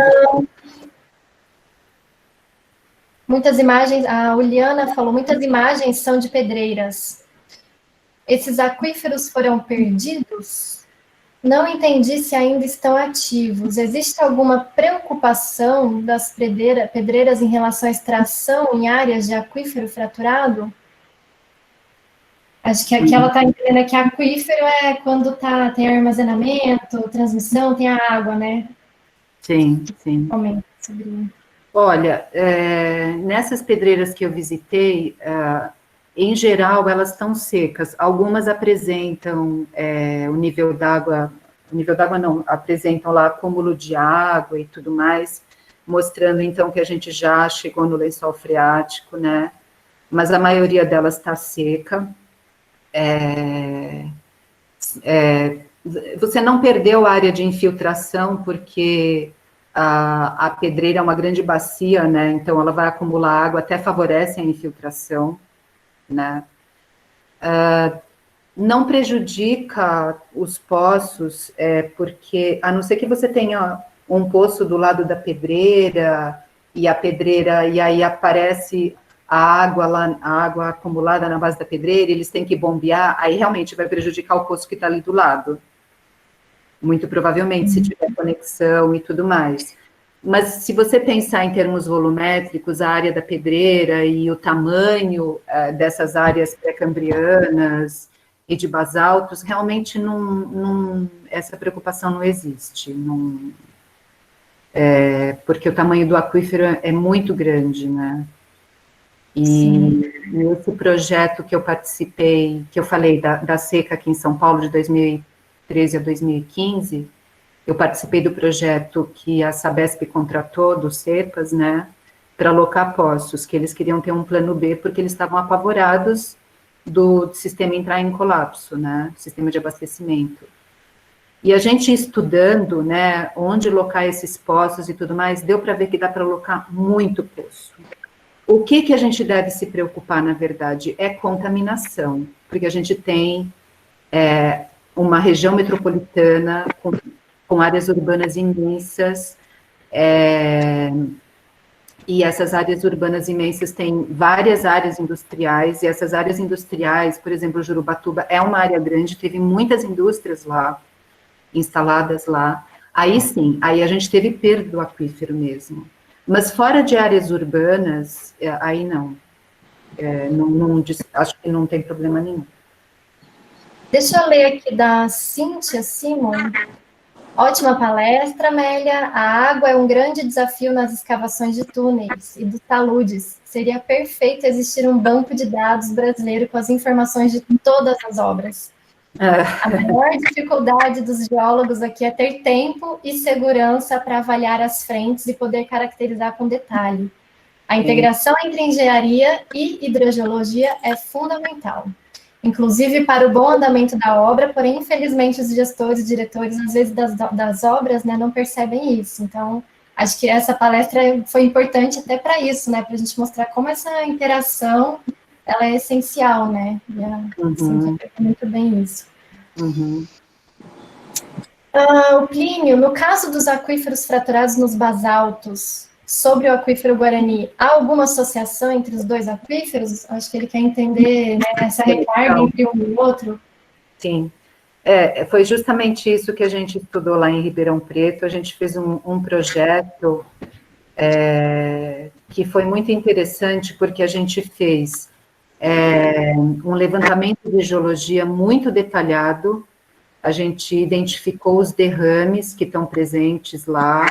Aquela seção que eu mostrei, o modelo conceitual, é um modelo real, é daquele jeito mesmo, porque a gente tem poços lá também, perfuramos poços, então a gente conseguiu ver onde estava a profundidade do aquífero Guarani, até onde iam os basaltos, a gente conseguiu mapear muito bem cada derrame. Então, aquele modelo conceitual é real, realmente, ali naquela seção é real. Oi, estou aqui ouvindo a palestra. Acho que tem que avisar para desligar o microfone. Mas pode continuar. É o Aldenor. Ah, você conhece? Não, eu estou vendo o nome dele aqui. Tem que desligar. O que eu ia falar mesmo? Até perdi o fio. Ah, sim. E aí a gente também foi em várias pedreiras lá em Ribeirão Preto. E aí a gente fez geofísica, perfurou poços, fez ensaios hidráulicos nos basaltos, em poços de basaltos, em poços de granito de basaltos, fez traçadores, a gente fez, foi uma parafernália. Tem a tese do Ingo, eu acho que muitos dos que estão aqui assistiram a palestra do Ingo, né, que é professor em Manaus, na UFPA. Então, ele deu uma palestra 2 semanas atrás, eu acho. Então, ele desenvolveu a tese de doutorado dele lá em Ribeirão Preto, no nosso projeto, né, do Instituto Geológico. Então, toda a parte de hidráulica foi o Ingo que desenvolveu. E a gente chegou à conclusão, pelos testes que a gente fez no local onde a gente fez, que não existia conexão entre os basaltos e o Guarani. Então, não existia nenhuma fratura vertical importante conectando a superfície, né? Então, você tem o Guarani, os basaltos, a superfície. Não existia nenhuma conexão entre a superfície e o Guarani, ou seja, ali não tinha recarga, naquele local. Pelos dados geológicos, a gente concluiu que regionalmente é isso que acontece. Porque o que acontece? Apesar dos basaltos terem muitas fraturas verticais de resfriamento, essas fraturas estão todas fechadas, elas são todas preenchidas. Isso é uma coisa muito importante, essas fraturas de resfriamento são preenchidas. Aí o que acontece? A gente tem que entender a zonalidade do basalto. O basalto tem um núcleo, né, uma parte central, com muitas fraturas verticais de resfriamento e sem vesículas. Ele é um basalto maciço, denso. Só que ele tem uma camada basal, da base ali, que tem vesículas, e ele tem uma camada de topo que tem vesículas. Quando eu falo vesículas, eu quero dizer vesículas, amígdalas e geodos, tudo isso. Essas camadas da base e do topo, com vesículas, amígdalas, não tem fraturas praticamente. As fraturas verticais são raras então, e curtas, né? São realmente curtas. Então, o que acontece? O que a gente concluiu? Que essas camadas vesiculares, elas são verdadeiras barreiras hidráulicas para o fluxo vertical. Então, a gente concluiu que apenas fraturas tectônicas importantes, zonas de fraturas, é que vão cortar os basaltos totalmente, cortar o primeiro basalto, cortar todo o nível vesicular, aí corta o basalto de baixo, todo o nível vesicular, e aí chega no Guarani, entendeu? Então, essas zonas de fraturas, a gente visitou pedreiras enormes, foram poucas as fraturas verticais que a gente viu, contínuas e com fluxo. Muito poucas, são raras realmente. Então, lá em Ribeirão Preto, é esse modelo. A gente não, no geral, não tem recarga do aquífero Guarani através dos basaltos. Quando a gente vai para Brotas, aí a situação já é outra. A gente estudou muito a estratigrafia lá, e pela estratigrafia dos derrames, a gente viu que tem deslocamentos tectônicos verticais importantes. Então, lá é uma região que devem existir falhas, zonas de fraturas, que cortam todos os basaltos e chegam no Guarani. Então, a gente tem que ver que existem domínios diferentes aí para os basaltos. Cada região é um comportamento, né? Por isso estudar todos esses fatores para cada região. Se não me engano, lá em Ribeirão Preto, vocês até chamaram de Aquitarde, né? Serra Geral, por conta de não ter essas fraturas abertas, né? Sim. E o Serra Geral em Ribeirão Preto é péssimo para água. Só os poços que tem Guarani aqui dão água. Os basaltos são péssimos. Lá ainda está próximo à área de afloramento, né? Lá que tá. Por isso que tem bastante água, não é tanto pelos basaltos, essa recarga é mesmo pela área de afloramento. Isso. Agora, como eu disse, os basaltos podem chegar a dar 100 metros cúbicos por hora. Então, eles podem ser altamente produtivos. Lá na região de Bebedouro, que eles são usados para irrigação e tudo mais, a produção deles é dessa ordem, 80 metros cúbicos, então tem essa variação de produção importante no basalto também. Até você falou em média, né, muito maior do que os cristalinos, né, granitos, gnais. Muito maior que o pré-cambriano, Muito bom, ótimas perguntas. Não para de chegar pergunta. Vamos ver. Sobre a tendência, o Raul perguntou, gostaria de saber sobre a tendência de recarga em aquíferos fraturados. Se é maior, menor ou semelhante à recarga em aquíferos porosos? Relação de recarga em fraturados. É menor, com certeza. Porque você tem a porosidade, né? É muito menor a porosidade do aquífero fraturado. A extensão, Oi? Pensar na extensão também, né? O aquífero poroso, toda a extensão pode ser recarregada, né? No fraturado, alguns... Exatamente. As fraturas são localizadas, então vamos supor, você tem 100 fraturas num maciço. 5 delas vão ser fraturas transmissivas. É mais ou menos dessa ordem que os estudos apontam. 5% das fraturas são transmissivas. Talvez não seja tão pouco. Porque esses estudos são feitos através de poços, os poços costumam ser verticais, então eles não são representativos com relação às estruturas, às fraturas verticais, né? Porque eles interceptam poucas fraturas verticais. Então pode ser que seja mais do que isso, mas de qualquer forma é uma quantidade pequena. Então o que vai acontecer? A água vai infiltrar no solo, né? E aí ela vai escorrer, muitas vezes, uma boa parte da água vai escorrer naquela interface solo-rocha, né? Aí vai dar as nascentes e tudo mais. Essa infiltração no solo é boa porque você vai ter um fluxo mais lento ali, e aí você pode propiciar a recarga das fraturas, né? Mas com certeza, essa recarga vai funcionar melhor aonde existe mais solo e aonde existem coberturas, aonde o fraturado está coberto aí você com certeza vai ter uma recarga maior.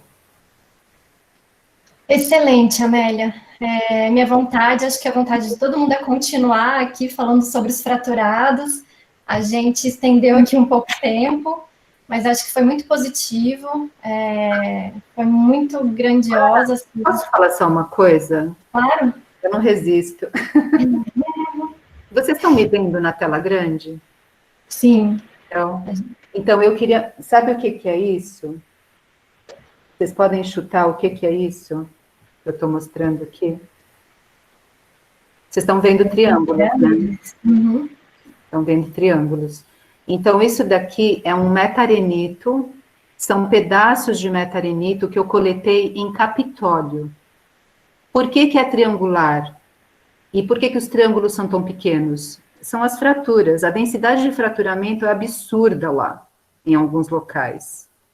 Aquelas fraturas conjugadas que eu mostrei também, que eu falei que eram de lá, eram uma densidade impressionante de fraturas. Então, eu nunca vi isso em lugar nenhum. Eu acho que é uma região que merece ser estudada, ela tem afloramentos em grande quantidade. Eu acho que a gente tem que estudar os aquíferos fraturados, aonde a gente tem boas exposições, porque isso vai ajudar a gente a aprender, para poder entender melhor aquelas regiões que não tem tantos afloramentos e que, de repente, precisam de água para abastecimento e etc. Então, e se alguém quiser estudar Capitólio, me chame, que eu vou junto visitar. Fica aí mais um incentivo, né? Isso, era só isso que eu queria. Muito bom, Amélia. Ana, muito obrigada. Muito obrigada, pessoal, muito obrigada pela participação, foi realmente muito boa a aula, as discussões, o debate, as perguntas, realmente grandioso tudo, enriquecedor para a gente. E eu só queria falar que a próxima palestra, né, nesse bloco que a gente está tratando aquíferos sedimentares, fraturados, a próxima vai ser aquíferos kársticos, com o professor Paulo Galvão, da UFMG, então aguardo também a presença de todo mundo na próxima quinta-feira, e vamos lá continuando os debates da hidrogeologia. Então, muito obrigada, pessoal. Muito obrigada, Amélia, mais uma vez. Até mais. Tá, obrigada, Ana. Tchau, tchau. Tchau, Até a tchau. próxima.